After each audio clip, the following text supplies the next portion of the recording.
खुलुमबाय बेयो बड'लेण्ड इंखं टेलिभिजन दिनै 10 फेब्रुवारि 2023 शुक्रबारखालि सानसेनि बरादखौ नोंथांमोननि खाथियाव लाबोदों आं सदानन्द दैमारिया।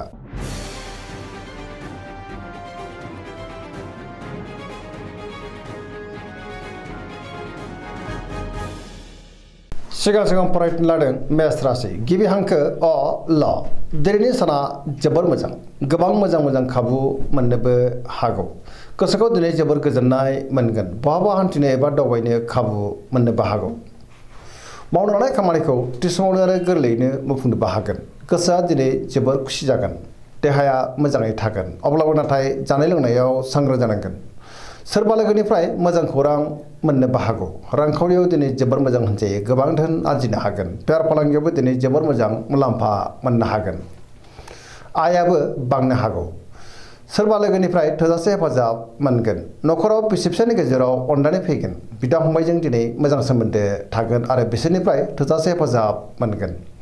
गुबुननि गोसोखौ दिनै गोरलैयैनो बोनोबो हागोन गोसोनि बोलोआ बांगोन समाजाव बयजोंबो मान होजागोन सेंग्रा सिख्लाफ्रा जोबोर रमान्टिक जागोन आरो गावबा गावनि गोसोनि साननायखौ फोरमायलायनोबो हागोन फरायसाफ्रा दिनै फरायनायाव गोसो दुंखांगोन आरो मोजां फिथाइ मोननोबो हागोन पजिटिभ साननो रोंगोन आरो पजिटिभ एनार्जिनि गोहोमबो गोग्लैगोन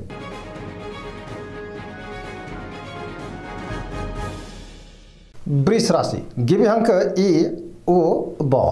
दिनैनि साना मोजां आरो गाज्रिनि गेजेरजों बाबेरलांगोन गोसोखौ दिनै जोबोर गुलाय गुजाय मोननो हागौ गियाननि आंखाल जानोबो हागौ गोसोआ दिनै जोबोर उसुखुथु जागोन गोसोनि बोलोआ लोरबां जानोबो हागौ मावनो लानाय खामानिखौ मावफुंनो हागोन अब्लाबो नाथाय माबा नङा माबा मोनसे गोरोन्थि जालांनो हागौ रांखावरियाव मोजां अब्लाबो नाथाय खरसायाबो बांगोन बेफार फालांगियाव मोजां होनजायो नखराव बिसि फिसायनि गेजेराव अनलायनाय फैगोन अब्लाबो नाथाय बिदा फंबायनिफ्राय हेफाजाब मोनाबो जानो हागौ सोरजोंबा रायखोमा जानोबो हागौ देहाया मोजाङै थागोन लोगोफोरनिफ्राय हेफाजाब मोननो गोब्राब जागोन गोसोनि साननायफ्रा दिनै देबर नांनो हागौ नेगेटिभ एनार्जिनि गोहोम गोग्लैगोन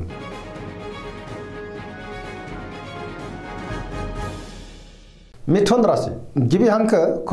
स दिनैनि साना मोजां आरो गाज्रिनि गेजेरजों बाबेरलांगोन नेगेटिभ एनार्जिनि गोहोम गोग्लैनो हागौ मोनफ्रोमबो बिथिङावनो माबा नङा माबा मोनसे गोरोन्थि जालांनो हागौ गियाननि आंखाल जानोबो हागौ गोसोआ दिनै जोबोर उसुखुथु जागोन लाइमोनफोरनि गोसोआ दिनै जोबोर आला खाला जानोबो हागौ देहाया बारा मोजां थानाय नङा जानाय लोंनायाव सांग्रां जानांगोन रांखावरियाव मोजां बेफार फालांगियावबो मोजां होनजायो नखराव बिसि फिसायनि गेजेराव अनलायनाय फैगोन अब्लाबो नाथाय गोसोनि बोलोआ लोरबां जानोबो हागौ मावनो लानाय खामानिखौ मावफुंनो हागोन सोरबा लोगोनिफ्राय हेफाजाब लानांनोबो हागौ सोरजोंबा रायखोमा जानोबो हागौ नेगेटिभ साननाय फैगोन आरो गोथों साननो रोंनाय नङा लाइमोनफोरनि गोसोआ जोबोर उसुखुथु जागोन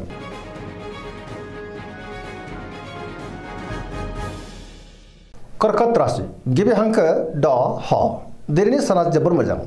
गोसोखौ दिनै जोबोर गोजोननाय मोनगोन मोनफ्रोमबो बिथिङावनो जाफुंसारनो हागौ गोसोआ दिनै जोबोर खुसि जागोन सोरबा लोगोजों बाख्नाय जानानै गोसोखौ बांसिन गोजोननाय मोनगोन गोसोनि साननायफ्रा मोगथाङाव जाफुंनोबो हागौ गोसोआव दिनै पजिटिभ साननाय फैगोन गोथों आरो गोग्गो साननो रोंगोन गियाननि आंखाल जानाय नङा मावनो लानाय खामानिखौ थि समावनो आरो गोरलैयैनो मावफुंनोबो हागोन रांखावरियाव जोबोर मोजां होनजायो आयाबो बांनो हागौ बेफार फालांगियाव दिनै जोबोर मोजां मुलाम्फा मोनगोन नखराव बिसि फिसायनि गेजेराव अननानै फैगोन समाजावबो लोगो लेवा बांगोन देहाया दिनै मोजाङैनो थागोन गुबुननिफ्राय थोजासे हेफाजाब मोननो हागौ समाजाव बयजोंबो मान होजागोन फरायसाफ्रा दिनै फरायनायाव गोसो दुंखांगोन आरो मोजां फिथाइ मोनगोन गुबुनजों मोजां सोमोन्दो लाखिनोबो रोंगोन आरो पजिटिभ एनार्जिनि गोहोम गोग्लैगोन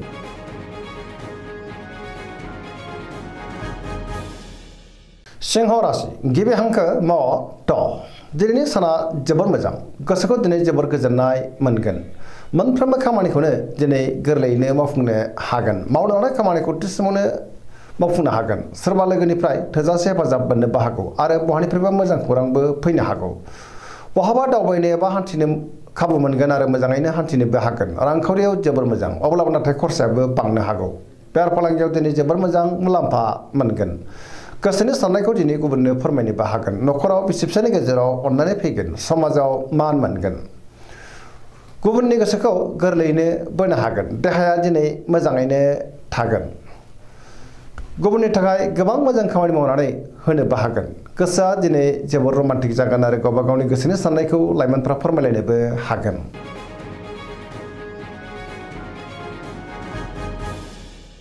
कन्या राशि गिबि हांखो प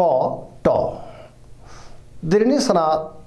जोबोर मोजां गोसोखौ दिनै जोबोर गोजोननाय मोनगोन पजिटिभ एनार्जिनि गोहोम गोग्लैगोन गोथों आरो गोग्गो साननो रोंगोन गियाननि आंखाल जानाय नङा रांखावरियाव मोजां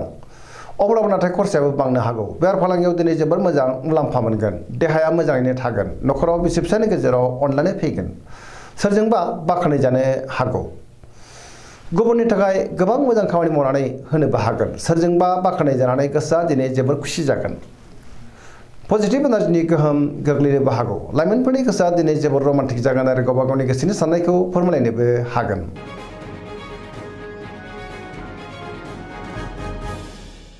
तुला राशि गिबि हांखो र ट दिनैनि साना बारा मोजां नङा गोबां रोखोमनि जेंनाजों मोगा मोगि जानांनोबो हागौ गोसोआव गोनो गोथो साननाय फैगोन गियाननि आंखाल जानो हागौ गोसोनि बोलोआ लोरबां जागोन गोसोनि साननायफोरा देबार नांनो हागौ मावनो लानाय खामानिखौ मावफुंनायाव गोब्राब जागोन देहाया मोजाङै थागोन अब्लाबो नाथाय जानाय लोंनायाव सांग्रां जानांगोन रांखावरियाव बारा मोजां नङा नाङा फाङा खरसाया बांनो हागौ नखराव बिसि फिसायनि गेजेराव एना एनिबो फैनो हागौ समाजाव मान मोनगोन बेफार फालांगियाव बारा मोजां नङा होनजायो गुबुननि गोसोखौ बोनो गोब्राब जागोन लोगोफोरनिफ्राय हेफाजाब मोननोबो गोब्राब जानो हागौ गोदान थांखि लानो हानाय नङा सेंग्रा सिख्लाफोरनि गोसोआ दिनै जोबोर आला खाला जागोन अब्लाबो नाथाय गोसोनि साननायखौ फोरमायलायनो हागोन नेगेटिभ एनार्जिनि गोहोमबो गोग्लैनो हागौ।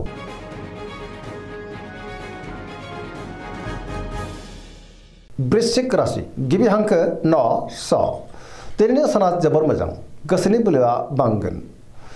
पजिटिभ एनार्जिनि गोहोम गोग्लैनो हागौ समाजाव लोगो लेवा बांगोन आरो गोबां मान मोनगोन सोरबा लोगोजों बाख्नाय जानो हागौ गोसोआव गोग्गो आरो गोथों साननाय फैगोन मावनो लानाय खामानिखौ थिसमावनो आरो गोरलैयैनो मावफुंनोबो हागोन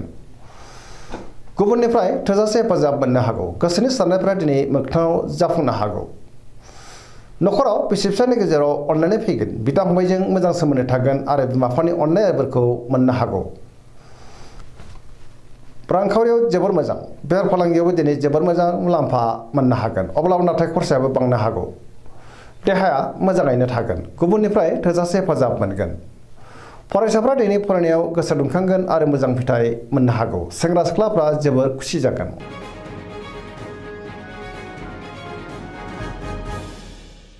धनु राशि गिबि हांखो ध फ भ दिनैनि साना मोजां आरो गाज्रिनि गेजेरजों बाबेनलांनो हागौ गोसोखौ दिनै जोबोर गुलाय गुजाय मोनगोन समाजाव मानहानि जानांनोबो हागौ माबा नङा माबा मोनसे गाज्रि खौरांबो मोननो हागौ गोसोनि साननायफोरा दिनै देबार नांगोन रांखावरियाव मोजां अब्लाबो नाथाय खरसायाबो बांनो हागौ बेफार फालांगियावबो मोजां होनजायो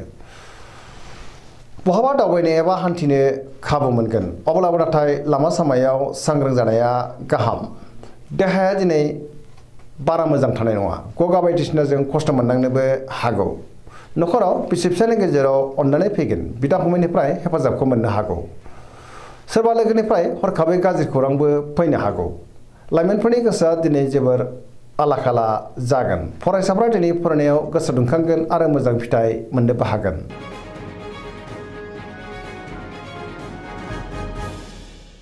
मकर राशि गिबि हांखो ख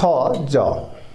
दिनैनि साना जोबोर मोजां गोसोखौ दिनै जोबोर गोजोननाय मोनगोन गोसोनि बोलोआ बांगोन मावनो लानाय खामानिखौ थिसमावनो आरो गोरलैयैनो मावफुंनो हागोन रांखावरियाव दिनै जोबोर मोजां होनजायो बेफार फालांगियावबो दिनै जोबोर मोजां मुलाम्फा मोननो हागोन गोबां मुंदांखा सुबुंजों दिनै लोगो मोनलायनोबो हागौ गुबुनजों मोजां सोमोन्दो लाखिनो रोंगोन आरो सोरजोंबा बाख्नाय जानोबो हागौ मोनफ्रोमबो खामानिखौनो दिनै गोरलैयैनो मावफुंनो हागोन गोदान खामानियाव आखाइ होजेननोबो हागोन नखराव बिसि फिसायनि गेजेराव अनलायनाय फैगोन बिदा फंबायनिफ्राय थोजासे हेफाजाब मोनगोन सेंग्रा सिख्लाफ्रा जोबोर रमान्टिक जागोन आरो गावबा गावनि गोसोनि साननायखौ फोरमायलायनोबो हागोन फरायसाफ्रा दिनै फरायनायाव गोसो दुंखांगोन आरो मोजां फिथाइ मोननोबो हागोन।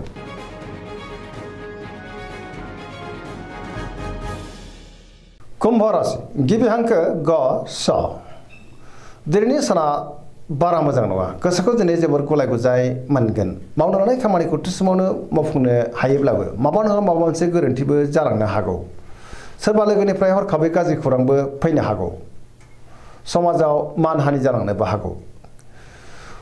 रांखावरियाव मोजां अब्लाबो नाथाय खरसायाबो बांगोन बेफार फालांगियावबो मोजां होनजायो देहाया दिनै बारा मोजां थानाय नङा गोबां रोखोमनि देहायारि जेंनाजों मोगा मोगि जानांनोबो हागौ न'खराव बिसि फिसायनि गेजेराव अननानै फैगोन गुबुननिफ्राय हेफाजाब मोननो हागौ बहाबा दावबायनो एबा हान्थिनो खाबु मोनगोन आरो मोजाङैनो हान्थिनोबो हागोन गोसोआव गोनो गोथो साननाय फैनोबो हागौ नेगेटिभ एनार्जिनि गोहोमबो गोग्लैनो हागौ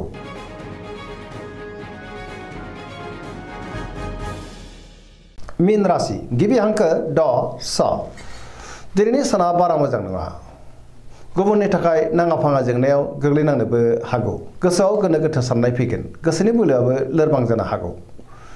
गावनि गोसोनि साननायखौ गुबुननो फोरमायनो गोब्राब जागोन देहाया बारा मोजां थानाय नङा मेंनाय मोनगोन रांखावरियाव मोजां अब्लाबो नाथाय खरसायाबो बांनो हागौ बेफार फालांगियाव मोजां होनजायो सोरजोंबा रायखोमा जानोबो हागौ लाइमोनफोरनि गोसोआ दिनै जोबोर आला खाला जागोन अब्लाबो नाथाय गोसोनि साननायखौ फोरमायनो हागोन नाथाय गुबुनजों फोथायजायाबो जानो हागौ फरायसाफ्रा दिनै फरायनायाव गोसो दुंखांगोन आरो मोजां फिथाइ मोननोबो हागोन नेगेटिभ एनार्जिनि गोहोम गोग्लैनो हागौ सांग्रां जानाया गाहाम दिनैनि राशि फरायनाया एसेनोसै जोबनायाव बेखौनो खावलायो जाहाथे नोंथांमोना सानफ्रामबो जोंनि बे बड'लेण्ड इंखं टेलिभिजनखौ नायबाय थायो आरो साबस्क्राइब खालामो लोगोसे लाइक खालामो आरो शेयार खालामो एसेनोसै गोजोन्थों।